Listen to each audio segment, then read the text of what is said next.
Hello दोस्तों, फिर से हाजिर हूँ क्लास 12 रसायन विज्ञान की एक और महत्वपूर्ण वीडियो लेकर। आज की इस वीडियो में हम 2 अंक वाले सभी महत्वपूर्ण प्रश्न बताने वाले हैं जो यूपी बोर्ड 2024 के लिए बहुत ही महत्वपूर्ण हो रहे हैं। यानी 7 मार्च को अगर आप ये प्रश्न तैयार कर जाते हैं तो जितने भी 2 अंक के प्रश्न पूछे जाएंगे वो इसी में से मिनिमम आपके 8-10 प्रश्न इसी से 2 अंक वाले बनते हैं। अगर आपको प्रूफ की ज़रूरत है तो हम प्रूफ भी दिखा देते हैं। तो यहाँ आप देख सकते हो कि प्रश्न नंबर 2 से प्रश्न बनेंगे। तो देखिए यहाँ पर 2 अंक 2 अंक 2 अंक कितने हो गए, 1 2 3 और यहाँ पर देखोगे आप 4। ठीक है, 4 आ गए। फिर इसके बाद आगे बढ़िए 4 5 6 7 8 8 प्रश्न हो गए। ठीक है, 8 प्रश्न बट आपके 8 प्रश्न बन जाएंगे। कितने? 8 प्रश्न बनते हैं 2 अंक वाले। तो इन्हें जरूर तैयार कर लीजिए। 8 8 दूनी 16 नंबर। ठीक है, तो 16 नंबर के प्रश्न आपके 2 अंक वाले बनते हैं, तो इन्हें जरूर तैयार कर लीजिएगा। तो आइए स्टार्ट करते हैं, देखते हैं कि वो कौन कौन से प्रश्न होंगे। तो सबसे पहला प्रश्न देखेंगे, आपका प्रश्न होगा प्रश्न नंबर 1। पहले चैप्टर से मूल प्रभाज से आप क्या समझते हैं? बहुत ही महत्वपूर्ण प्रश्न है। जैसे ही पूछा है मूल प्रभाज पूछा है, मूल प्रभाज पूछा जाए या मूल अंश पूछ लिया जाए, बहुत ही महत्वपूर्ण प्रश्न होगा। तो क्या होता है, 1 बिलियन में किसी घटक विशेष का मूल प्रभाज उस घटक के मूलों की संख्या तथा बिलियन में उपस्थित सभी घटकों के कुल मूलों की संख्या के अनुपात के बराबर होता है। क्या होता है, एक बार और रिपीट कीजिएगा कि 1 बिलियन में किसी घटक विशेष का मूल प्रभाज, जो भी मूल प्रभाज है वो क्या हुआ, उस घटक के मूलों की संख्या, जो भी घटक है उसके घटक के मूलों की संख्या तथा बिलियन, क्या होगा, बिलियन में उपस्थित सभी घटक के कुल मूलों की संख्या के अनुपात के बराबर होते हैं। जैसे यहाँ पर लिख सकते हो कि क्या होगा कि मूल प्रभाज क्या होता है, जिसे पर एक्स से प्रदर्शित करते हैं। क्या होगा, किसी घटक के मूलों की संख्या बटे बिलियन में उपस्थित कुल मूलों की संख्या के अनुपात को मूल प्रभाज कहते हैं। इसे एक्स से प्रदर्शित करते हैं। फिर दूसरा प्रश्न, बहुत ही महत्वपूर्ण प्रश्न, अगली साल भी ये प्रश्न पूछा गया था कि परासरण क्या है। तो परासरण क्या है, परासरण दाब के लिए व्यंजक लिखिए। तो परासरण क्या है, परासरण अर्धपारगम झिल्ली से होकर, क्या होता है, कोई विलयन ले लेते हैं, विलयन में एक अर्धपारगम झिल्ली लगा देते हैं और क्या होता है कि झिल्ली से होकर किसी शुद्ध विलायक से, कोई विलायक ले लेते हैं जिसमें जो जिसकी अधिक मात्रा हो, विलायक से के विलयन में, किसी भी कोई विलयन भरकर विलयन में अथवा तनु विलयन से सांद्र विलयन में विलायक का स्वतः प्रभाव, अर्धपारगम झिल्ली को विलायक, अर्धपारगम झिल्ली को पार कर कर विलायक का स्वतः प्रवाह क्या कहलाता है, परासरण कहलाता है। परासरण दाब के व्यंजक की बात की जाए तो परासरण दाब का व्यंजक अपन हर प्रकार से लिख सकते हैं कि पी भी बराबर एन आर टी, एक तो ये हो जाएगा। या आप अगर लिख सकते हो तो क्या होता है, जो आपका एन बटे भी, अगर कोई जो भी को यहाँ पर नीचे पहुँचा दूँ तो एन बटे भी आर डी हो जाएगा। जैसे बनाते जाओ वैसे बन जाएगा। एन बटे भी बराबर क्या होता है, ये सांद्रता यानी सी, जो आपकी सी की सी आर टी हो जाएगा। ठीक है, तो अगर इसे आप लिख सकते हो कि कौन कौन सी बातें, तो पी परासरण दाब होता है, आर गैस स्थिरांक होता है, एन विलेय के मूलों की संख्या होती है, डब्ल्यू विलेय की मात्रा होती है और बी विलयन का आयतन होता है, टी परमताप होता है और जो आपका एम क्या होता है, मूलों जो होते विलेय के अणुभार हो जाती है, सी नियतांक के रूप में हो जाता है। ठीक है, तो ये हो जाएंगे आपके प्रश्न। अगला प्रश्न पूछा जाएगा, बहुत ही महत्वपूर्ण प्रश्न था कि प्रति परासरण का उदाहरण सहित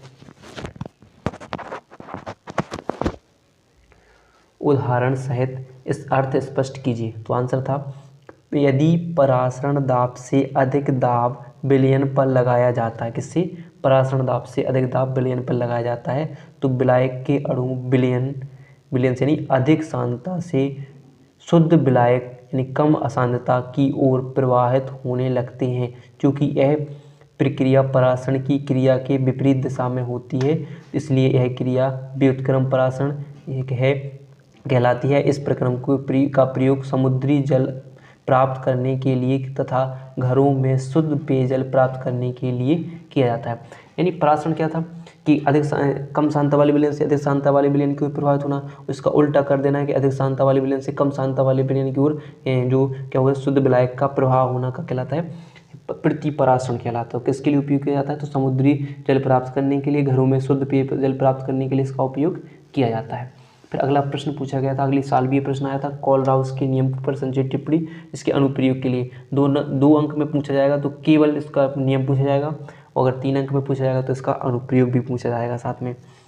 तो क्या है, कोलराउस द्वारा प्रस्तावित आयनों के स्वतंत्र अभिगमन के नियम के अनुसार किसी विद्युत अपघट की अनंत तनुता पर मोलर चालकता, किसकी विद्युत अपघट की अनंत तनुता पर मोलर चालकता यानी जो लैम्डा एम अनंत तनुता, उसके धनायनों तथा ऋणायनों की अनंत तनुता पर मोलर चालकता यानी जो आपका लैम्डा 0 अनंत हो जाएगा का कुल योग होती है। यानी सिंपल सी बात यहाँ पर देख सकते हैं, जो होगा आपका अनंत तनुता पर मोलर चालकता हो जाएगी आपकी, और उसका यहाँ पर धनायन और ऋणायन की मोलर चालकता होंगी, जो कि विद्युत अपघट की धनायन ऋणायन की मोलर चालकता के कुल योग की क्या होती है, बराबर होती हैं। यही कोलराउस का नियम कहलाता है। अगला प्रश्न देखेंगे, देखते हैं प्रश्न नंबर 5। सिल्वर नाइट्रेट के घोल में कॉपर की छड़ डुबोने पर घोल का रंग नीला क्यों हो जाता है, व्याख्या कीजिए।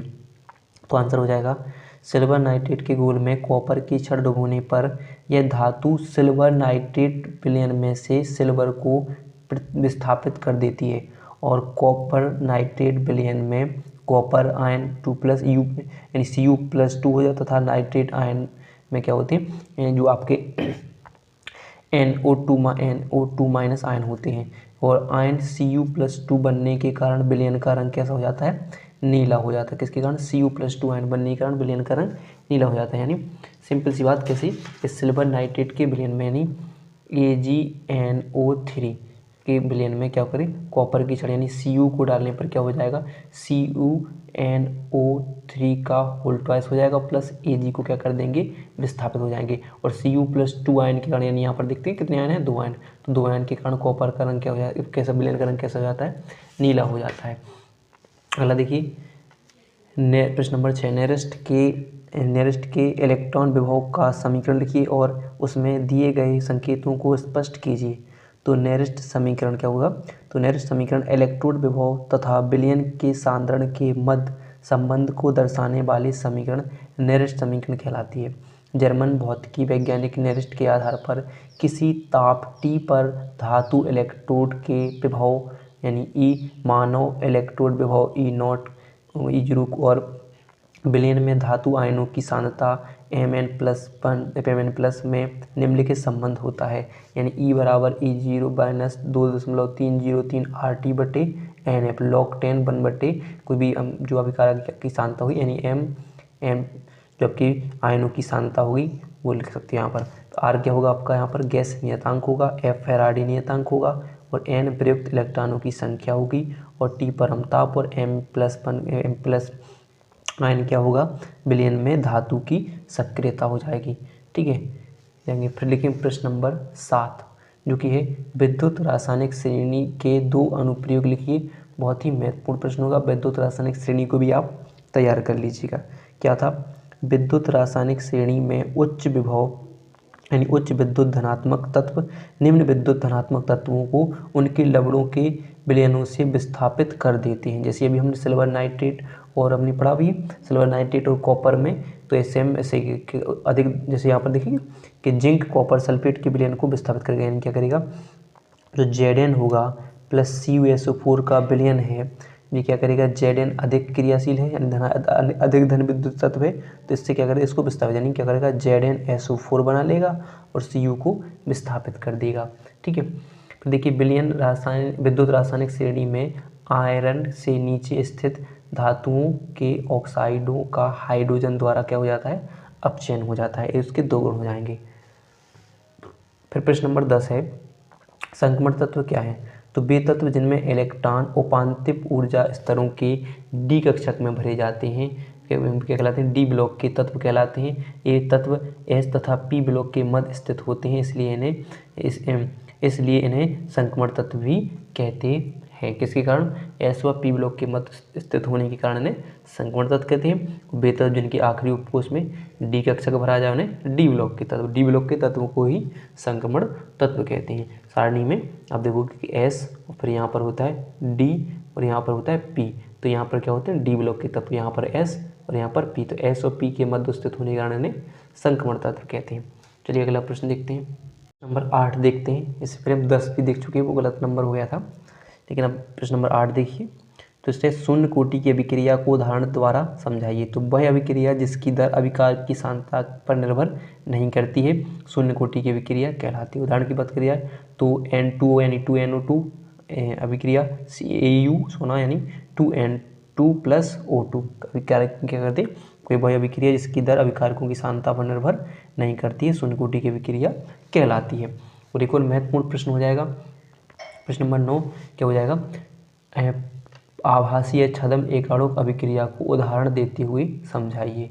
तो आंसर होगा वे प्रथम कोटि की अभिक्रिया जिनकी आणविकता 1 से अधिक होती है आभासी एकाणुक अभिक्रिया कहलाती है। जैसे यहाँ पर हो जाएगा एथिल एसीटेट यानी CH3 COO C2H5 plus H2O अभिक्रिया CH3 यानी एसिटिक अम्ल CH3 COOH प्लस C2H5 यानी एथिल एल्कोहल।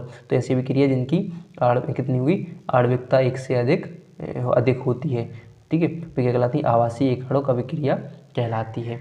फिर देखेंगे प्रश्न नंबर आपका 10 तो हमने देख चुके हैं, अब प्रश्न नंबर 11 देखते हैं। तो क्या था, डी ब्लॉक के तत्वों की किन्हीं 4 विशेषताओं का उल्लेख कीजिए। तो नंबर 1 क्या होगी, इनमें धात्विक चालकता उपस्थित होती है। नंबर 2 ए संकर आयन बनाते हैं। नंबर 3 ए रंगीन लवण बनाते हैं। नंबर 4 ए अनुचुंबकीय गुण तथा उत्प्रेरक गुण दर्शाते हैं। फिर प्रश्न नंबर 12 होगा, बहुत ही महत्वपूर्ण प्रश्न है यूपी बोर्ड 2024 के लिए। तो यह संक्रमण तत्व रंगीन यौगिक बनाते हैं क्यों, बताना है। तो संक्रमण तत्व अथवा धातु आयनों का रंगीन अपूर्ण डी कक्षक की उपस्थिति के कारण होता है।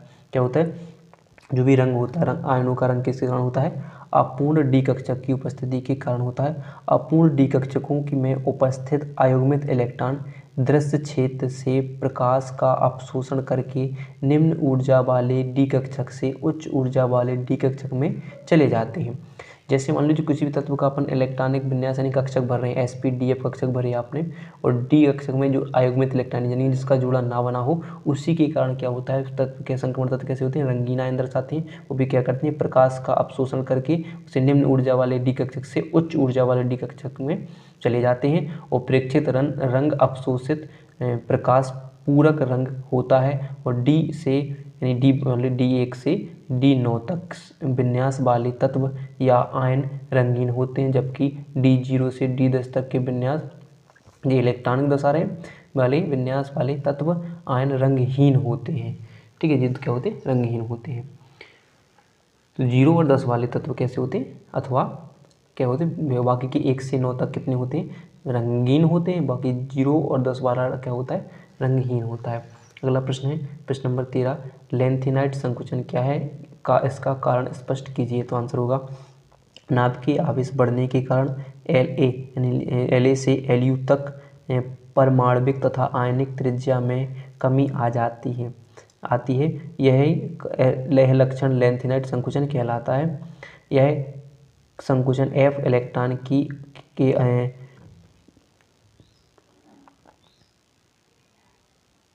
दुर्बल परीक्षण प्रभाव के कारण होता है। कम प्रभावी परीक्षण प्रभाव नाभिक के आकर्षण बल को संतुलित नहीं कर पाता।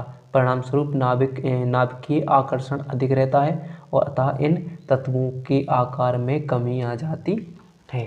अब देखते हैं प्रश्न। अगला प्रश्न है द्विदंतुर तथा उभयदंतुर लिगेंड से क्या तात्पर्य है।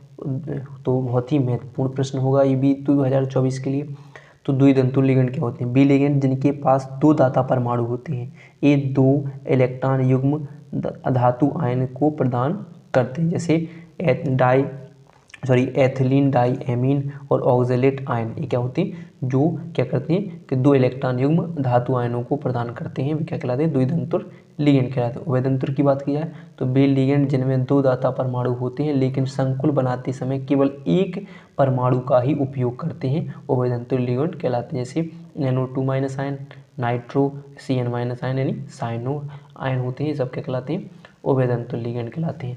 फिर देखिए अगला प्रश्न है उपसय संयोजन संख्या क्या है, उदाहरण द्वारा बताइए। तो आंसर हो जाएगा धातु आयन से जुड़े हुए दाता परमाणुओं की संख्या उपसय संयोजन संख्या कहलाती है। अगर बात कीजिए किस तत्व की उपसय संयोजन संख्या निकालनी हो तो क्या करेंगे, किसकी निकालनी होती है हमेशा, अगर उपसय संयोजन यौगिकों को निकालना होता है तो केंद्रीय धातु परमाणु की यानी Cu की। तो इसको मान लेते हैं हम x मान लेते हैं। NH3 की होती है 0, जो घात होगी उसका गुणा 4, प्लस SO4 की होती है -2 बराबर कुल की पूछी जाए तो कितनी होती है 0। अब हम बस को हल करेंगे तो इसकी हो जाएगी 0, ये माइनस के 2 है, उस साइड चले जाएंगे तो प्लस के 2 निकल कर आए, यानी सी की कितनी ऑक्सीकरण संख्या ऑक्सीजन संख्या होगी प्लस के 2 हो जाएगी। ठीक है, तो वीडियो पसंद आई हो तो वीडियो को लाइक और चैनल को सब्सक्राइब करना ना भूलिएगा।